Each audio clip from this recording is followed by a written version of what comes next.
Okay, here it goes. This is my first attempt at ever doing a video on YouTube. So I'm very nervous and I hope it goes well. And my friend Box here to help me, who may roll over or do something weird while I'm trying to read this. Okay, final project for Widmer Schmale. I chose the first option for several reasons. The first of which is that I'm not currently in the USA. The second of which is that, due to the current political climate, President Trump firing missiles at an airfield belonging to one of Russia's allies in Syria, it would not be smart for me to go around asking people in the street questions and asking to take their pictures because of the amount of anti-Americanism now prevalent in Russia. I thought of going around and interviewing all my Russian friends and acquaintances and translating their responses, but this would leave me with a rather large amount of travel and scheduling time and not result in a true man-in-the-street experience.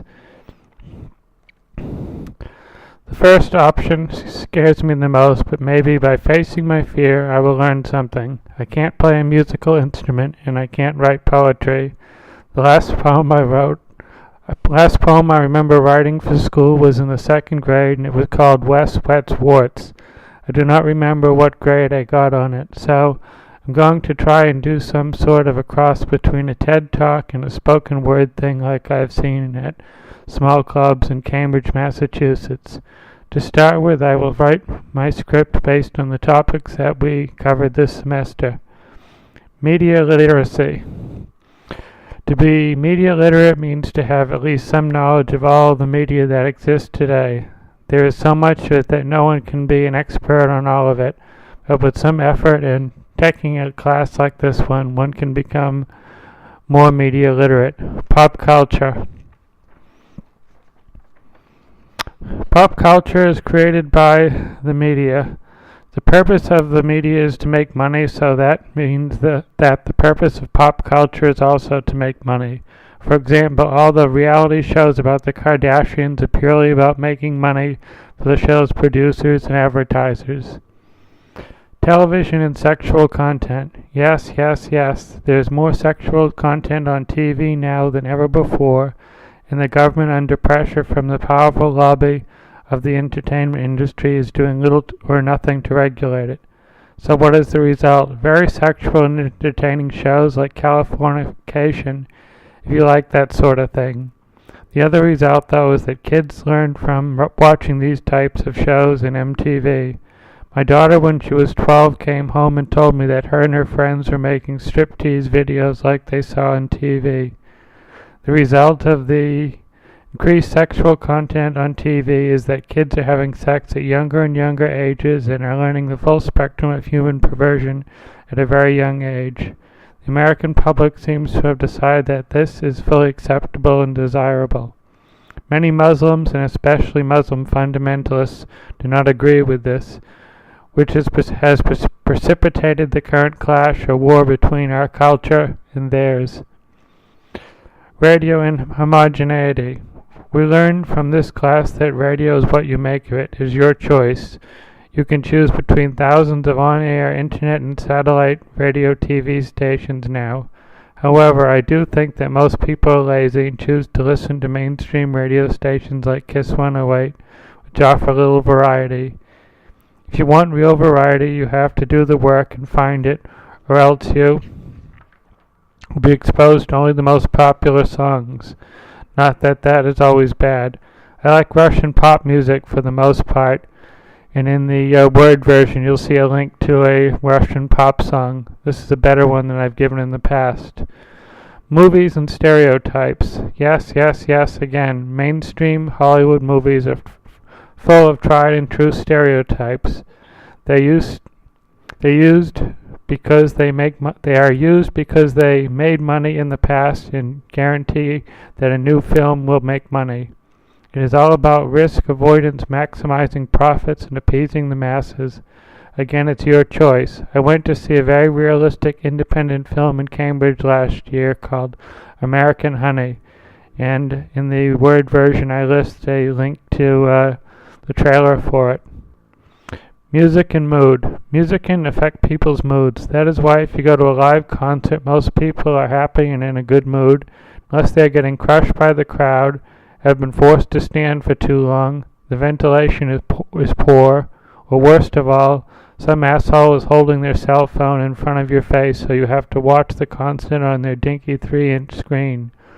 All this aside, I often buy concert to lift my mood or want something to look forward to be happy about.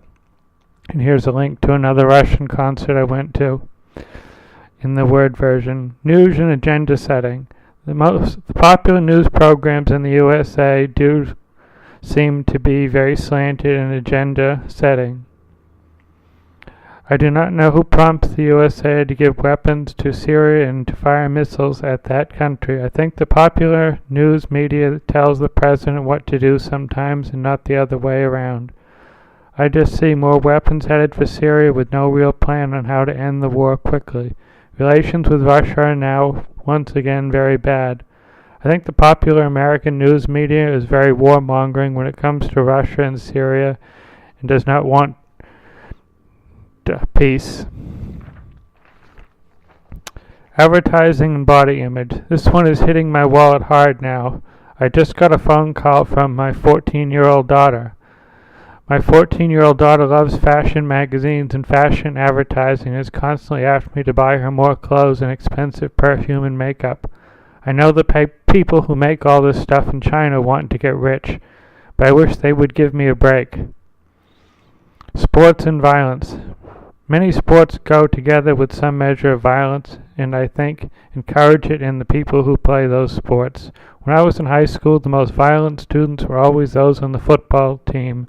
They were always the ones beating someone up in the hall or getting into fights. I would even go as far as to say that the football team to be more violent than they would have if they were on the swim team or track team. I really do not think a game as violent as football is appropriate anymore for school students. I think the times need to change about the acceptability of violence in schools. Violence should not be encouraged in school students. Video games and violence. I do think that there is a lot of violence in today's most popular video games. Most of them seem to be about killing or shooting. I think that the military should try to recruit these people to operate drones, robot tanks, and become soldiers.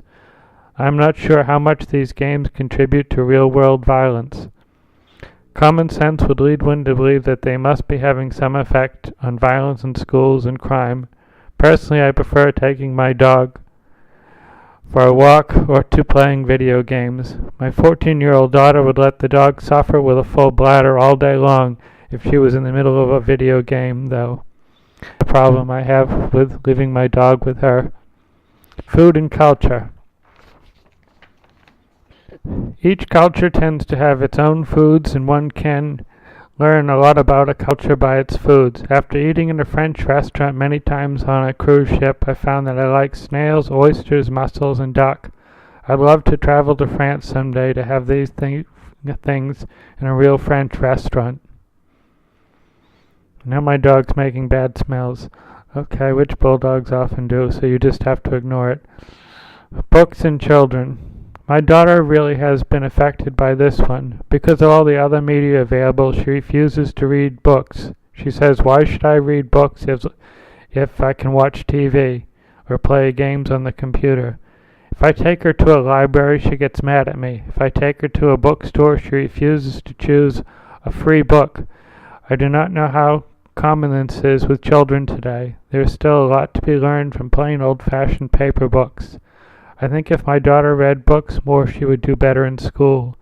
I scored high on the verbal part of the SATs because I read a lot of adult books as a child, though some parts, the sex ones, made very little sense to me at the time. Social media. I met my last girlfriend using social media, and I use it to keep in touch with some old and newer friends. I also think it is the world's biggest time waster and distraction when you are trying to get work done on a computer or electronic device. I put McCaffrey's child control program on my computer. My dog's falling asleep, so this must be boring to him. I set it up to block all time-wasting sites during my work hours to help keep me from wasting time when I should be working. Social media is so addicting that hours can go by when I am supposed to be working and I do not even notice it until my French Bulldog's box right here starts indicating that he needs to go for a walk. And then I realize that I have not gotten all my scheduled work done for the day. So that using that program. Now I'm going to pick up the Bulldog and give you a better, closer look of the little monster that caused me to fall behind on work my first week. Here you can see his face. Box. This way. There he is. This is Box, a 9-year-old French Bulldog that I got for free and now take care of. Thank you for giving this class for us, and I enjoyed your class a lot and learned a lot this semester. And hope this video comes off at least clearly enough and not too amateurish. Have a good summer holiday and say hello to any pets you have for me. Okay? Bye from Wes and Box. Say bye, Box. Wave your paws. Yes, you want to kiss me.